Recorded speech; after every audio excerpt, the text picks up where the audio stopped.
I'm 6 years old, and all I can think about is getting the pink Barbie Corvette. I need $5 more. Luckily for me, it's Easter, and I know that my dad always hides one coveted $5 egg. I also know the best egg is the hardest to find. This year, I'm ready. Before long, I spot it right in the middle of my sweet 70s swing set pole. You know, the one that runs along the entire top of the set. I scramble to get the ladder and the yardstick and duct tape it to a broom handle. I fish it into the pipe and I shove that egg hard. It flies out the other side, and by the time it hits the ground, I'm waiting above it like an expectant father. The egg cracks open, and inside is the very opposite of my grand prize. Instead, a perfectly formed dog turd rolls out. I burst into loud hysterics. At the same time, my father explodes with laughter. I run as fast as I can to my room, but he's not far behind. It's time for one of his talks. Honey, it was clear that you already learned the important life lesson. The harder you work, the better the payoff. So it was time that you learn another valuable lesson. Sometimes, no matter how hard you work, you just end up with shit. And who better to teach just this sort of hard-hitting, direct, and painful life lesson to 6-year-old me than my father? I'm a divorce attorney. I've been practicing for over 20 years. I began in Los Angeles, but I've owned my firm in Nevada since 2001. My firm has a particular subspecialty, men's rights. My 9 female employees and I specifically represent men in divorce and custody battles. And guess who runs the business end of my law firm? My father. In my practice, we've represented over 2,000 men, 650 of whom are fathers. My expertise not only comes from my career, but just as much from my personal life. I'm a mother. My children are 23, 15, 12, and barely 3. They come from 2 different mothers and 3 different fathers. Hooker. Let me explain. I helped my ex-husband raise our 23-year-old son, whom I didn't birth, from age 5. I share custody of my 15-year-old daughter with the same father. My 12-year-old son sadly lost his father to suicide when he was just 7, and my 3-year-old is being raised at home with his father and me. I literally live my work every day. So, what has 20 years of representing men in family law while living my own reality show as a wife, mother, and daughter taught me about fatherhood? Allow me, if you will, to start with the second thing I learned about fatherhood. Men parent differently than women, big surprise. But their influence is crucial in the development of their children. Do you know any mom in the world who would put dog shit in an Easter egg? Okay, maybe that's a good thing. Let me better demonstrate this point from my legal experience. When getting my father clients ready for court, I prepare them for this kind of interrogation. Who's your children's doctor or dentist? What's the name of your school principal or even their teacher? What grades did they get on their last report card? 9 times out of 10, they miss the majority of these questions. Seriously, does this mean they don't care or love their children as much? I bet it makes you wonder. But please hold your judgment. Here are the questions that my father clients can easily answer. If your son could be a superhero, what would his power be? What kind of monsters do your kids fear? How high does your daughter feel comfortable flying in a swing? What makes your son feel defeated? Yet, in my experience cross-examining hundreds of mothers in family court, these are the harder questions for them. Most of us know motherhood brings with it a sixth sense and an unspoken bond to our children. But what about fathers? Even fathers feel insecure about this reality.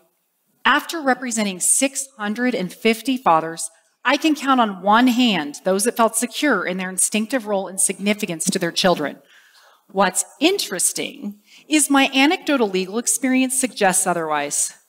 In 20 years of practice, I've had over 100 men take a paternity test, like Jerry Springer. Seriously, do you know how many were wrong in predicting their biological relation to the child? 2. This shocked me and taught me my third lesson. Fathers, too, have a genetic bond and instinct about their children from infancy. Forget where you are for a moment, seriously, and close your eyes. I'd like to ask you to feel. Think about your childhood. Picture your father, his smiling eyes, his strong hands. Hear his deep voice. What did you love about your dad? Did he throw you high into the air? Teach you to ride a bike? Carry you home when you got hurt? Push you when you tried to give up?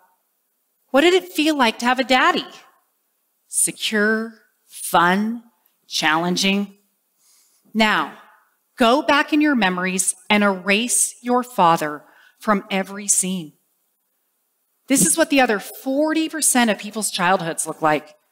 Just under half the people listening to me, including my own 12-year-old son, felt sad, angry, or blank during the peak of your joy while playing along. Eye-opening, isn't it? Nearly 2 of every 5 children in America are growing up without their fathers, or 17 million, according to the 2016 census. Other sources estimate as many as 30 million. In 2011, I joined the board for a local charity called Nevada Youth Empowerment Project, or NYEP. NYEP is a housing program for homeless girls ages 18 to 24.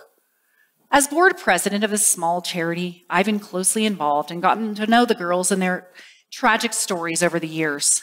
Hundreds of otherwise homeless girls have come through our program. Their backgrounds and what they have endured would haunt you.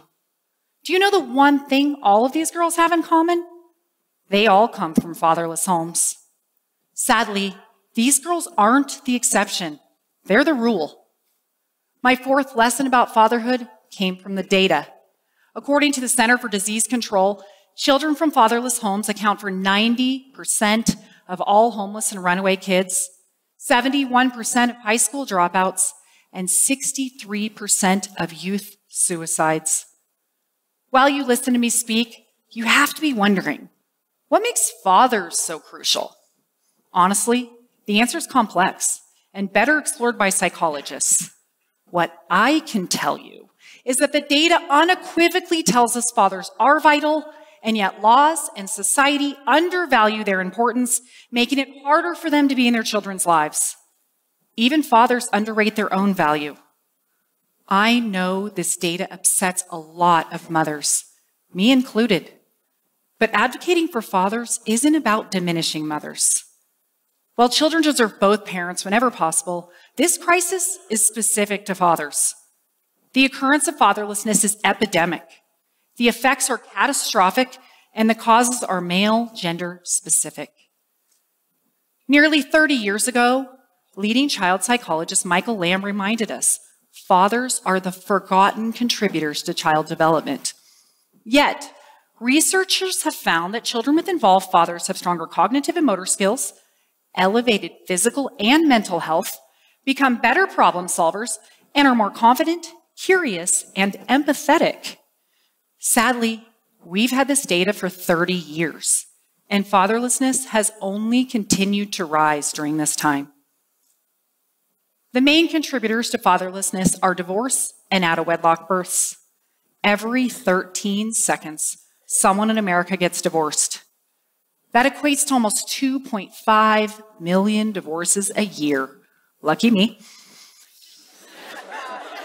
Currently, more than 40%, or 1.5 million babies, are born out of wedlock each year in the US. And this brings me back to the first and most significant thing that my career has taught me about fatherhood. Family court is one of the critical places where fathers are disadvantaged, and this hurts kids. Historically, this maternal preference was solidified in the tender years doctrine, which mandated custody of children under age 4 be awarded to mothers. This doctrine was in use until the 80s. As the laws progressed, visitation for fathers improved, but it took a lot of years before the law was finally gender equal. In fact, It wasn't until 2017 that Nevada finally adopted a presumption for joint physical custody. When I began my practice, and until 10 years ago, the best my father clients could expect was every other weekend visitation and maybe a dinner on the off week. While significant legal progress has been made, this long-standing bias against fathers still occurs in the enforcement of custody orders, in child support rulings, and it exists in paternity laws. All the while, the number of kids growing up without dads continues to rise. Between 1960 and 2016, the percentage of children growing up with just mothers nearly tripled, from 8 to 23%. Paternity laws desperately need more reform to protect the 40% of children born out of wedlock each year in the US. Right now, once custody has been ordered, it's illegal to remove a child from their father, usually a felony. But it's perfectly legal in all 50 states for a woman to conceal her pregnancy, leave the father's name off the birth certificate, and never tell him he is a child, ever. How is this not kidnapping? Just as horrible, a woman can knowingly list the wrong father on a child's birth certificate, deceive him, and a short while later, in many states, the wrong man becomes that child's legal father forever. He's obligated to a child that isn't his, and that child just lost their real father with little to no recourse. This is the betrayal of the worst kind. And the law not only allows it, it creates the opportunity. This is what we know. Every bit of data we have tells us children need their fathers. The law, its application, and society at large disfavor fathers. The law is improving, but the statistics are not. So, what can you do? We are the change makers, all of us. If you're a father, make the effort. Do everything you can to be in your children's daily lives. If you're a mother, encourage and facilitate the relationship between your children and their father instead of trying to interfere or control it. If you're a child, spend time with your dad. Ask him to do something. Seek his advice and guidance. If you're an employer, grant the fathers you employ the ability to be at their children's events, to help in their schools, to take sick days to care for their kids. If you work in the legal field, help us continue to progress, change the laws, and ensure that they're enforced to protect fathers and their children. The importance of this pursuit cannot be overstated. The fate of nearly half of America's children depends on it. I'd like to close by asking all of you to do one final thing. Please stand if you are able, or raise your hand. I'm serious, please. If you grew up without a father, if you raised or raising a child without a father, or if you were a father who's been separated from your child. Now, look around. The people really affected by fatherlessness. Really, look. Those of you standing and raising your hands aren't numbers. You're real, living, and feeling humans. You're the children scarred by fatherlessness. Now let me tell you who can't stand. The 1,000 fatherless children who were murdered last year. The 3,000 fatherless children who died from drugs. The 3,200 fatherless children who committed suicide last year.